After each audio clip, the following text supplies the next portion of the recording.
ఇప్పుడు మనకి సొరకాయ పచ్చడి అనేది రెడీ అయిపోయింది. చూడండి దీన్ని సొరకాయని ఆనపకాయ అని కూడా అంటారు కదా! ఈ ఆనపకాయతో పచ్చడి చేసుకోవచ్చని మీకు తెలుసా? ఒక్కసారి తిన్నారంటే ఇలా చేసి అస్సలు మర్చిపోలేరు జీవితంలో. అంత టేస్టీగా ఉంటుందండి మరి ఈ సొరకాయ పచ్చడి. సొరకాయ అంటేనే తినడానికి ఇష్టపడని వాళ్ళు కూడా ఉంటారు కదా! అలాంటి వాళ్ళకి ఇలా చేసి పెట్టండి. మరి దీనికి తయారీకి ఏమేమి కావాలనేది ఈరోజు మన వీడియోలో చూసేద్దాం. వచ్చేయండి ఇంకెందుకు ఆలస్యం. ఇలాగ ఒక ప్లేట్ తీసుకుని ఒక చిన్న సైజు సొరకాయని తీసుకుని పై పొట్టు తీసుకుని ఫిలప్ చేసుకోవాలి. చూడండి ఇక్కడ చూపిస్తున్న విధంగా. అలాగే నేను వచ్చేసి ఈ సొరకాయ మొత్తము ఉపయోగిస్తలేదండి. దీంట్లో చిన్న ముక్క మాత్రమే తీసుకుంటున్నాను. చూసారా ఇక్కడ ముచ్చుకుంది కదా, ఈ పార్ట్ని మాత్రమే తీసుకుని ఇలాగా బీటర్ సాయంతో ఇలా సన్నగా తురుముకుంటున్నాను. అలాగే మీకు ఇలా సన్నగా తురుముకోవడం ఇష్టం లేకపోతే చిన్న ముక్కల కింద అయినా కట్ చేసి తీసుకోవచ్చు. ఇలా తురుముకోవాలనే ఏం లేదండి. ఏపించేటప్పుడు మనం చిన్న ముక్కల కింద కట్ చేసుకున్నా కూడా ఏగిపోతుంది. నేనైతే ఇలా తురుముకుంటున్నాను తొందరగా ఏగుతుందని చెప్పేసి. చూడండి ఇలా తురుముకున్న తర్వాత మనము ఇదంతా కూడా మనము ఒక ప్లేట్లోకి తీసేసుకుందాము. దీంట్లో ఉన్న వాటర్ తోటే మనం వేపించుకుందామండి. వాటర్ ఏం తీయవలసిన అవసరం లేదు. ఇప్పుడు ఇలా తీసుకున్న ఈ బౌల్స్ని ఒక ప్లేట్లోకి అయితే తీసుకుందాము. దీనికి కావాల్సినవి కూడా చూసేద్దాము. ముందుగా ఒక పళ్ళెం తీసుకుని దాంట్లోకి ఈ తురుముకున్న సొరకాయ తురుముని పెట్టుకుందాము. అలాగే మీరు తినే కారాన్ని బట్టి ఒక 15 పచ్చిమిర్చిని అయితే తీసుకున్నానండి. నేను 2 టేబుల్ స్పూన్లు శనగపప్పు, కొద్దిగా పల్లీలు, ఒక స్పూన్ జీలకర్ర, కొద్దిగా కొత్తిమీర, ఒక టమాటా, ఒక 4-5 ఎల్లుల్లి రొమ్మలు ఇవన్నీ కూడా ఇలా రెడీ చేసి పెట్టుకోవాలి. ఎల్లుల్లి రొమ్మలు తప్పించి ఉన్నవన్నీ కూడా వేపించుకుందాము ఇక్కడ చూపిస్తున్న విధంగా. అలాగే పోపు దినుసులకి మరొక చిన్న ప్లేట్లోకి తీసుకుని ఒక 4 ఎండుమిర్చి, 2 రెమ్మల కరివేపాకు, ఒక స్పూన్ ఆవాలు, ఒక స్పూన్ జీలకర్ర ఇవన్నీ కూడా ఇలా రెడీ చేసి పెట్టుకోవాలి. ఇలా రెడీ చేసి పెట్టుకున్న తర్వాత ఇప్పుడు ఒక కడాయిని తీసుకుని తయారు చేసే విధానాన్ని చూసేద్దాం.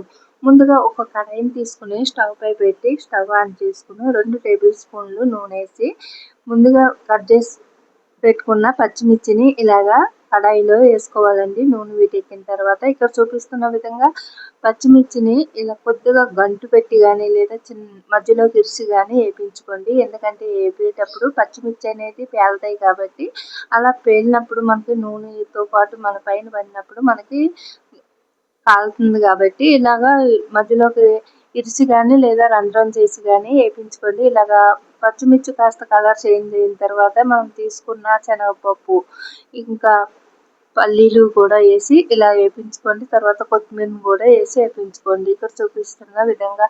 అలాగే మీకు మినపప్పు తీసుకోవాలనుకుంటే మినపప్పును కూడా వేసుకోవచ్చు అండి, ఒక టేబుల్ స్పూను. ఇంకా నేను వచ్చేసి ఇక్కడ మినపప్పు తీసుకోలేదు. ఇంకా మినపప్పు వంతుగా నేను పల్లీలు వేసుకుంటున్నాను. మీ దగ్గర పల్లీలు లేనప్పుడు మినపప్పు వేసుకోండి. లేదు మీకు ఇష్టమైతే మినపప్పును కూడా వేసుకోవచ్చు. ఇలాగ జీలకర్ర అన్నీ కూడా వేసి దోరగా వేయించుకుని ఒక ప్లేట్లోకి అయితే తీసేసుకుందాము. ఇప్పుడు టమాటాని మధ్యలో కోసి అదే నూనె ఉంది కదండి, సరిపోతుంది. ఆ నూనెలోకి మనము వేసేసుకుందాము. ఇలాగ టమాటాలోని వాటర్ వేయవలసిన అవసరం లేదు. సన్నగా ఇలాగా చెక్కలు చేసి వేసుకున్నాం కదా 4 ముక్కల కింద. ఇంకా చూడండి ఇక్కడ చూపిస్తున్న విధంగా చింతపండుని కూడా మనము దీంట్లోనే వేసేసుకుందాము. ఈ టమాటా మనం ఎగుతున్నప్పుడు దాని రసంతో పాటు ఈ చింతపండు కూడా మగ్గిపోతుంది. ఇలాగ సరిపోకపోతే కాస్త నూనె వేసుకోండి. టమాటా చూసారా ఇలా మగ్గిపోతుంది కదా. ఇలా మగ్గిన తర్వాత మనము ఒక ప్లేట్లోకి అయితే తీసేసుకుందాము. మరి కాస్త నూనె పోసి ఇప్పుడు ముందుగా తురిమి పెట్టుకున్న సొరకాయ తురుముని కూడా వేసేసుకుందామండి. ఇలా సొరకాయ తురుముని కూడా వేసేసి మనము దీన్ని కూడా చక్కగా ఫ్రై అయ్యేటట్టు కలుపుకుంటూ ఫ్రై చేసుకుందాము. దీంట్లో ఉన్న వాటర్ అంతా ఎగిరిపోయి ఇదంతా సొరకాయ తురుము చక్కగా ఫ్రై అయిన తర్వాత దీంట్లోకి చిటికెడు పసుపు వేసుకోండి. అంటే ఇక్కడ నేను వచ్చేసి పావు స్పూన్ వేసుకున్నాను. పావు స్పూను పసుపు వేసుకోండి. ఇలా పసుపు వేసుకున్న తర్వాత మనకి మంచి కలర్ఫుల్గా కనిపిస్తుంది కదా, పచ్చడికి మంచి కలర్ఫుల్గా కనిపిస్తుంది. ఇలా పసుపు వేసుకోవడం వల్ల మనకి యాంటీబయాటిక్ కూడా పసుపు అనేది మనకి బాగా పనిచేస్తుంది కాబట్టి ప్రతి కర్రీలోని పసుపు వేసుకుంటూ ఉంటాం. మన పెద్దలు చెప్పినప్పుడు మాట కదండి. మరి వాళ్ళు ఏది చెప్పినా కూడా మనకి ఆరోగ్య సూత్రాలు ఉంటాయి అందులో మన మంచికి. ఇప్పుడు పసుపు ఇలా వేసుకున్న తర్వాత అంతా ఇలా దగ్గరికంతా ఈ సొరకాయ తురుముని వేపేసుకోవాలి. మీకు ముందుగా చెప్పినట్టు సొరకాయని ఇలా తురుముకోవడం ఇష్టం లేకపోతే చిన్న ముక్కల కిందన్నా సరే కట్ చేసుకోండి. ముక్కలు కూడా మనకి ఇలా ఫ్రై అయ్యి మగ్గిపోతాయి కదండి. ఇలా బాగా దీంట్లో ఉన్న వాటర్ అంతా పోయి ఈ సొరకాయ తురుము మంచిగా వేపించుకుంటే మనకి పచ్చడి అనేది టేస్ట్ బాగుంటుంది.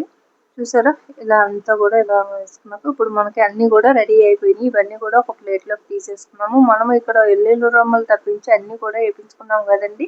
ఇలా ప్లేట్లోకి తీసుకున్న తర్వాత వేడి చల్లారిపోయిన తర్వాత ఇవంతా కూడా వీటనేది తగ్గిన తర్వాత మనం ఇలా మిక్సీ జార్లోకి అన్నీ కూడా వేసేసుకుందాము. ఎల్లుల్లిపాయల దగ్గర నుంచి అన్నీ కూడా వేసేసుకుని ముందుగా పప్పులు అయితే వేసుకుని ఒకసారి మిక్సీకి మూత సెట్ చేసి మనం ఒకసారి మిక్సీకి పెట్టుకుందామండి.